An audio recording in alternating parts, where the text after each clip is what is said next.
Hey guys, welcome back to my channel. So just wanted to jump on here really quickly and do a cashgernon update. So as you guys may know, there was some evidence found on DARRYINN, or that, I don't want to say found on DARRYINN, but there was some evidence that was linking DARRYINN to the cashgernon murder. And a lot of people speculated that maybe this was like strands of hair or something of that nature that could have easily gotten on DARRYINN from Cash, like when he picked him up out of the bed or something of that sort. But I wanted to clear the air on that. So in the news article that I read, there was blood that belonged to cashgernon found on a zipper hoodie. It was an Adidas zipper hoodie, dark sunglasses, and a pair of shoes that belonged to DARRYINN. Now, how do we know this belonged to DARRYINN? Because the day that cashgernon went missing, this evidence was found in his bedroom at his mother's house. So it was his clothes. It was also the clothes that he was wearing in the surveillance footage. So we know now that DARRYINN did murder cashgernon. That's why they were able to charge him with capital murder. So I know a lot of people are still going to think that it was Cameron in the video. You know, a lot of people have their own thoughts and opinions on this case, but we can see the footage in the camera. I know that they do resemble each other to some extent. When you're looking at a night vision camera, it can be easy to confuse the two. However, now that we know the clothes belonged to DARRYINN, they matched the clothes that was worn in the security footage, and we know that they were found inside of DARRYINN's mother's home in his bedroom the day that cashgernon was murdered.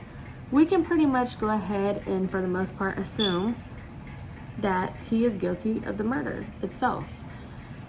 Now, you know, you get a lot of criticism for speculating things like this, and I understand why. Because honestly, you know, it's a child's murder. Some people may think that Monica and Cameron and everyone else in the house was totally innocent. And some people may think that that's the biggest BS that they've ever heard, okay? There's a lot of reasons why Monica is being looked at the way that she is. There's a lot of reasons why Cameron is being looked at the way that he is. I wouldn't say as much Cameron as Monica. I think that from the beginning, I've wondered if it was Cameron in the surveillance footage, but I think that my issue was more with Monica and her behavior and her lies than DARRYINN. Because I feel like, not DARRYINN, then Cameron.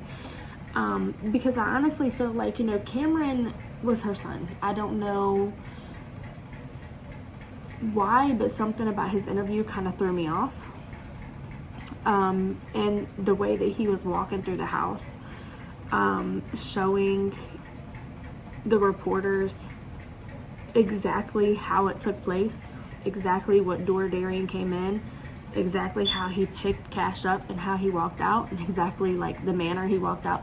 That really was odd to me, because he apparently didn't see anything, and allegedly he was not around, or he was in the house, but he was clearly, according to him, he was sleeping. So it still doesn't quite sit right with me, thinking about how he knows what he knows. And maybe he's speculating. Maybe he's speculating that that's how it went down. But it just didn't seem right to me. But I don't completely think that Cameron had a huge part in this per se. And that's just my opinion. I could be totally wrong. But I will say that I think that there's a lot more behind the story.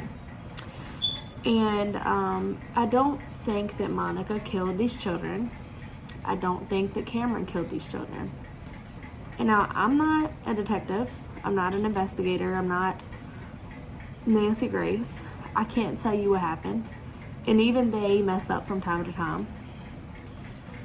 But what I can say is that we know now that DARRYINN did this crime. So for those of you who are saying, oh, well, it was Cameron, it was him, he needs to be locked up, DARRYINN's not guilty of this, they tried to put it on DARRYINN, that's not completely true. Now, I will say this, Do I think that it's possible? This is just a possibility, so don't come for me.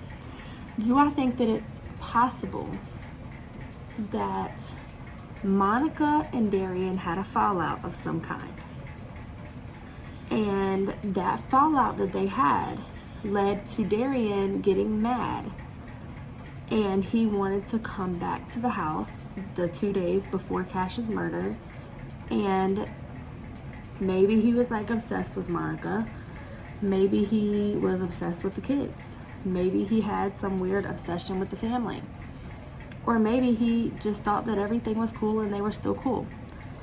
And he was playing with Cash, and it pissed him off bad enough for him to plot on murdering Cash because Monica told him not to come around her kids.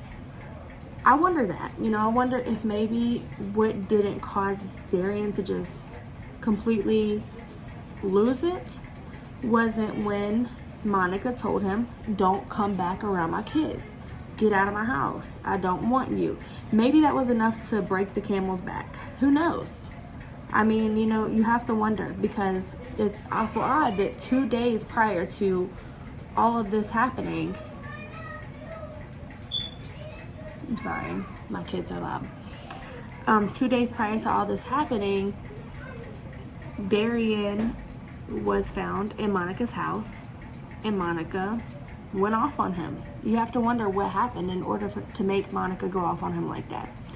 You have to wonder what took place for this to happen.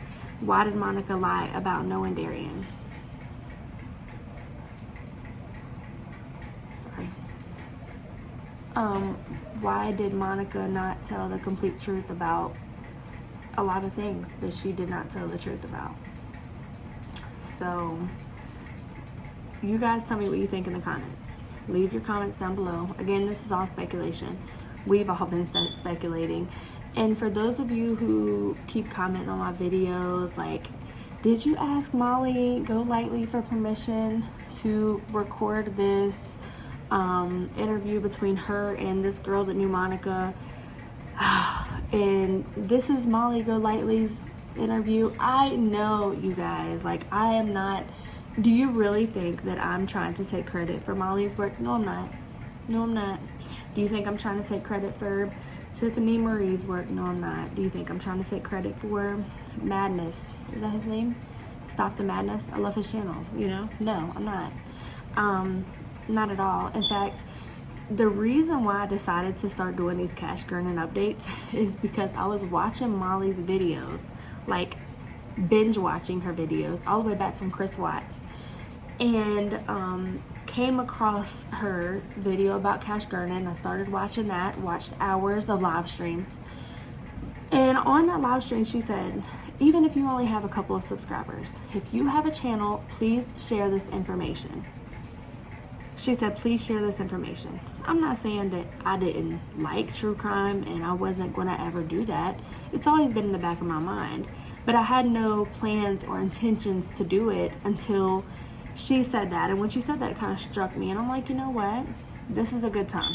This is a good time to talk about Cash, to get the word out there, to do something good for him, but also to start my channel, gravitating towards the true crime community. So that's what I did. And she said in numerous live streams and in numerous videos, you guys can go back and watch, share this, guys. And when people are telling her, like they're in interviews, or not even just interviews, like if somebody jumps on her live stream, she's like, do you have a channel? And they're like, yeah. And she's like, did you make a video about cashgernon? I mean, I was just watching one a little while ago where she said that, and the girl or the guy, whoever, was like, no, not yet, but I plan to. And she's like, please do. Okay, so there it is. She's asking everybody to. She told us in numerous videos, share this information. You have permission to use this. So yes, she has given her permission for us to share her content. And let's be honest, this is not about anything aside from cashgernon's justice. If I see a video with an interview between Molly and someone else, either A, or anybody and someone else, either A, I'm going to make my own video and talk about what they talked about, but since she gave permission for everybody to share her content, I just shared it, and I put in the description, this video was conducted by Molly Golightly, and in the beginning of the video it says interview between Molly and such. My name is not Molly, okay? So I just get tired of people commenting the negativity about, did you get permission, da da da da. Like, if you don't want to watch, go watch her channel. She has a lot more information than I do. The only reason that I'm sharing this information and keeping it short and sweet is so that people who don't have time to watch 4-hour live streams can get updates without having to go through all that. And even then, I probably miss a lot of stuff that she can give you information on. So go watch her channel. Go subscribe right now to Molly Golightly and Tiffany Marie and everybody else, because they're amazing. They're great. They do the research. They're wonderful. I think that, you know, the work that they've put in it's actually pretty awesome, to be honest, because they spend a lot of time talking about this case and discussing it, and it's actually something they're very passionate about. And I've seen people, you know, talking about, you know, do you think that people should be apologizing for accusing Cameron and Monica being guilty? Yes and no. Yes, because I feel like obviously they did not commit the actual murder itself.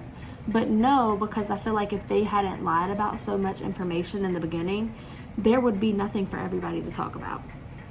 Like, if Monica and Cameron, and I'm more saying Monica than Cameron because I don't know much information that Cameron lied about, but if Monica wouldn't have lied about so much in the beginning, like the fact that Darryn was just a schoolmate of Cameron, and Cameron lied about that too.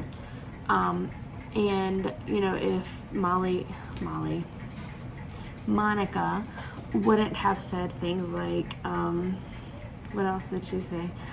It was so much. Like, it was like her saying that she had no connections to Darryn, and she only knew him because he went to school with her son, and she,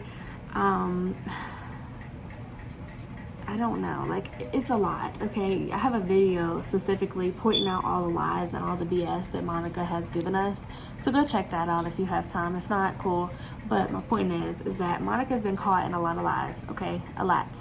She even said, and she slipped up on the news, she said in a interview with whatever news station or media person it was, she said that she told Darryn when she came in the house 2 days prior to Cash's murder, I don't want you, get out. That's not her saying, I don't want to be with you. That's not her saying,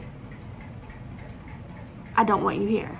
So it's like you're kind of in between, because it's like she didn't actually say, I don't want to be with you, but she didn't say, I don't want you here. But I know personally for me, if someone were to tell me, like, I don't want you, I would think they mean that they don't want me, like they don't want to be with me, or they don't want to deal with me. And it sounds like you're referring to someone who you're in a romantic relationship with. I don't want you. Like, if I go up to some random stranger, or even someone I don't like, and just say, I don't want you, if they had no involvement with me or wanted any involvement with me, then they're probably going to be like, okay, I don't want you either, you know? So, I mean, you guys just have to kind of use common sense with that. But I do feel like there are some things that's not being said. I feel like there was definitely a motive for what happened.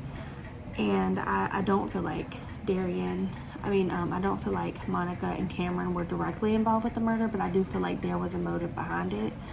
And we will get more updates later. So I will see you guys soon. Make sure you hit that like button and subscribe to my channel.